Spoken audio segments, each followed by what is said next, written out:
ಓಂ ಶಾಂತಿ. ಮುರಳಿಯ ಮುಖ್ಯ ಜ್ಞಾನ ರತ್ನಗಳು. ಮಧುರ ಮಕ್ಕಳೇ, ತರಗತಿ ನಡೆಸಿ ಸ್ವಕಲ್ಯಾಣ ಹಾಗೂ ಪರಕಲ್ಯಾಣ ಮಾಡಿ ಸತ್ಯ ಸಂಪಾದನೆ ಮಾಡಿಕೊಳ್ಳಿ. ಮುಖ್ಯ ಜ್ಞಾನ ರತ್ನಗಳು. ಮುರಳಿ ಕೇಳುವಾಗ ಅಹಂಕಾರ ಬರಬಾರದು. ಚಿಕ್ಕ ಬಾಲಿಕೆಯರು ಏನು ಕಲಿಸುತ್ತಾರೆ ಎಂಬ ಅಹಂಕಾರವು ಮಾಯೆಯ ವಿಘ್ನ. ಶಿಕ್ಷಕರ ನಾಮ ರೂಪವನ್ನು ಬಿಟ್ಟು ಶಿವಬಾಬಾ ನೆನಪಿನಲ್ಲೇ ಇರಬೇಕು. ಬಾಬಾ ಒಂದೇ ಆತ್ಮಿಕ ತಂದೆ, ಎಲ್ಲರಿಗೂ ಪರಮಪಿತ. ನಾವು ಈಗ ಪುರುಷೋತ್ತಮರಾಗಲು ಕುಳಿತಿದ್ದೇವೆ. ಲಕ್ಷ್ಮೀನಾರಾಯಣರು ಕೂಡ ಸಂಗಮಯುಗದ ಪುರುಷೋತ್ತಮರಿಂದಾಗಿ ದೊರೆತಿರುವರು. ಪ್ರಪಂಚದ ಸ್ಥಿತಿಯು ಆರಂಭದಲ್ಲಿ ಉತ್ತಮ, ಮಧ್ಯದಲ್ಲಿ ಮಧ್ಯಮ, ಅಂತ್ಯದಲ್ಲಿ ಹೀನ. ಕಲ್ಪವೃಕ್ಷ ಚಿತ್ರ ಜ್ಞಾನದ ಸುಲಭ ಪರಿಚಯ. ಬಾಬಾ ಬ್ರಹ್ಮನಲ್ಲಿ ಪ್ರವೇಶಿಸಿ ಜ್ಞಾನ ಕೊಡುತ್ತಾರೆ.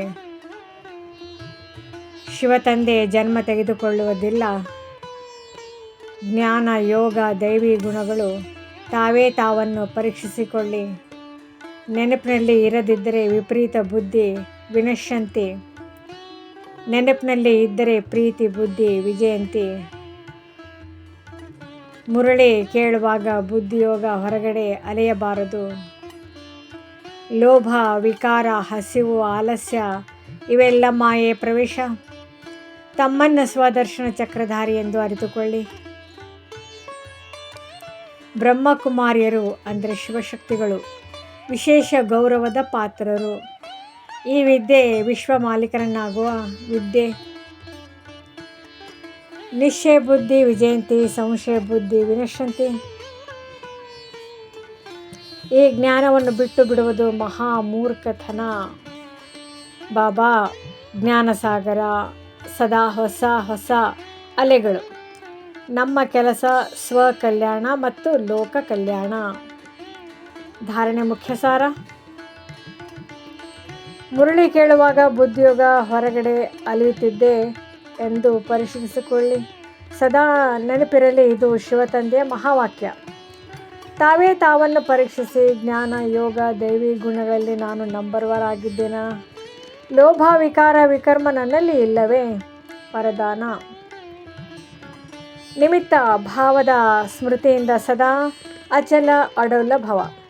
ಸೇವೆಯಲ್ಲಿ ನಾನು, ನನ್ನದು ಎಂಬ ಅಹಂಕಾರ ಮಾಯವಾದಾಗ ಪರಿಶ್ರಮವಿಲ್ಲದ ಸೇವೆ ಯಶಸ್ವಿಯಾಗುತ್ತದೆ. ಸ್ಲೋಗನ್. ಸರ್ವ ಮಾತುಗಳಿಂದ ನ್ಯಾರಾಗಿ ಪರಮಾತ್ಮ ತಂದೆಯ ಆಶ್ರಯದ ಅನುಭವವನ್ನು ಪಡೆಯಿರಿ. ಅವ್ಯಕ್ತ ಸೂಚನೆ. ಸಹಜ ಯೋಗಿ ಆಗಬೇಕೆಂದರೆ ಪರಮಾತ್ಮನ ಪ್ರೀತಿಯ ಅನುಭವಿಯಾಗಿರಿ.